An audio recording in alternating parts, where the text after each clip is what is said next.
जय गुरुदेव। वसुदेवं सुतं देवं कंसचाणूरमर्दनं देवकी परमानन्दं कृष्णं वन्दे जगद्गुरुं।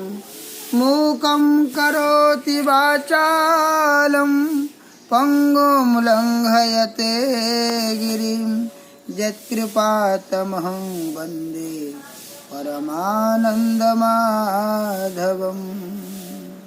कृपापारावारा सजल जलदश्रेणिरुचिरो रमावाणी राम पुरदमलपङ्केरुहमुख सुरेन्द्राराध्य श्रुतिगणशिखा गीतचरितो जगन्नाथ स्वामी नयनपथगामी भवतु मे। जगन्नाथ स्वामी नयनपथगामी भवतु मे।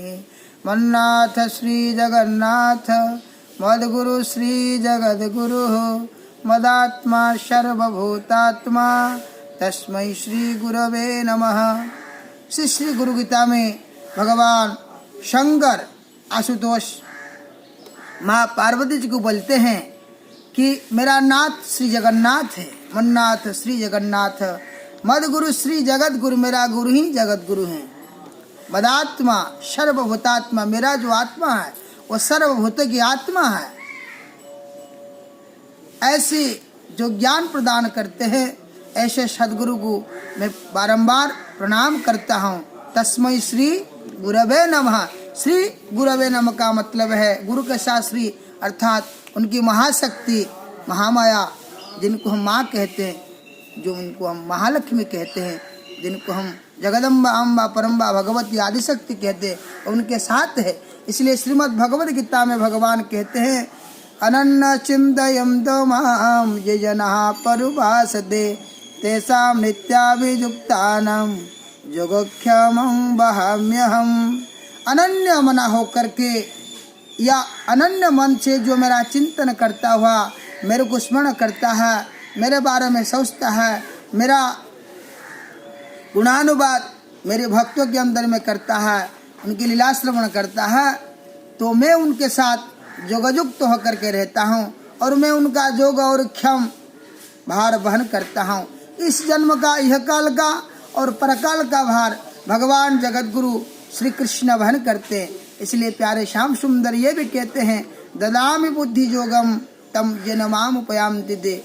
जो अनन्य मन होकर के मेरा स्मरण करता है, मैं उनको ऐसे बुद्धि योग प्रदान करता हूँ जिसके द्वारा वो मेरे को ही प्राप्ति होते हैं। इसलिए भगवान ये भी कहते हैं मच्चिता मदगत प्राणाः बधयन्त परस्परं कथयन्तश्च मां नित्यं तुष्यन्ति च रमन्ति च तेषां सततयुक्तानां भजतां प्रीतिपूर्वकं ददामि बुद्धियोगं दं येन मामुपयान्ति ते।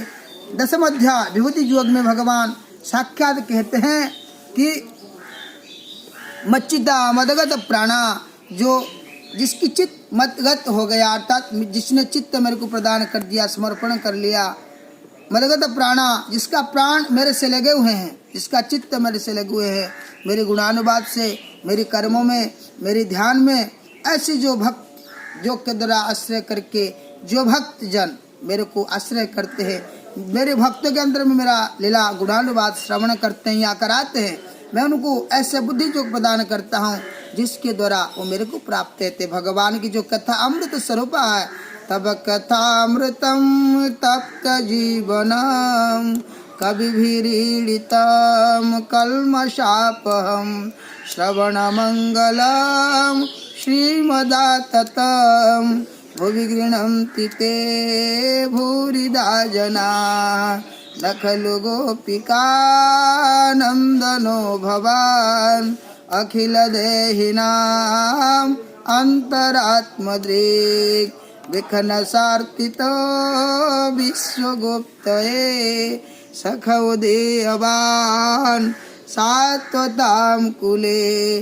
गोपिया कहती है भगवान आप सिर्फ गोपिका नंदन नहीं है, यशोदा मैया की लाला नहीं, आप तो अखिल अंतरात्मा है और आप प्रत्येक जीव के प्राणी मात्र की आत्मा ही हैं।